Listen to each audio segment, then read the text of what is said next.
চা কি, চা কি এটা কিন্তু জিজ্ঞাসা করবেন না। চা হচ্ছে একটা অনুভূতি। রাগে চা, আনন্দে চা, মুড অফ হলে পরে চা, হ্যাপিনেসে চা, টেনশনে চা, চায়ের পর চা, ডেটে চা, ব্রেকআপে চা, ওটি গরিব গরিব মন হলে তাতে চা, হাগু পেয়েছে তাতে চা, কোনো বন্ধুর সাথে আড্ডা দিচ্ছি হয়ে যাক চা, 44 ডিগ্রি টেম্পারেচার হয়ে যাক চা এক কাপ। চা বাঙালির অনুভূতি, চা হচ্ছে একটা ইমোশন। তবে যদি কোনো জায়গায় কেউ জিজ্ঞাসা করে অতিথি বাড়িতে গেলে পরে যে লাল চা না সাদা চা, তোমার অর্ডার লাগে। লাল চা হচ্ছে নেশা আর দুধ চা হচ্ছে ভালোবাসা। ব্রেকআপ হয়েছে তাতে চা, একটু সামান্য মুড অফ তাতে চা। চা নিয়ে কিন্তু কোনো কম্প্রোমাইজ চলবে না কোনো প্রকারে না। মারাত্মক গরমে ভেদা গরম তাতে এক কাপ চা হয়ে যাক চা, বিশাল চা। চা একটা অনুভূতি, বাস্তব কথা চা হচ্ছে একটা অনুভূতি। কোন জায়গায় আড্ডা দিচ্ছি, এক কাপ চা খাওয়া হয়ে গেছে, মনটা ভালো লাগছে না এক কাপ চা, তাহলে আরো এক কাপ চা। কাপটা ছোট বড় লয়, আরো এক কাপ চা। রাজনীতি নিয়ে আলোচনা চলছে, তা তো চায়ের পর চা।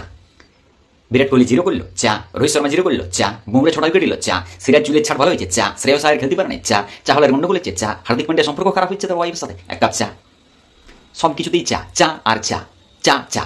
দেখি এক কাপ চা দেখি, কাকা এক কাপ চা দেখি, এক কাপ চা।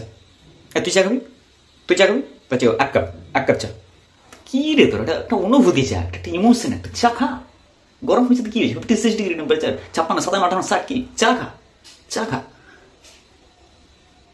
দাদা বলছিলাম কি চা দেবো, কচি না? থাক আর বলার দরকার নেই। প্রথম একটা কচি।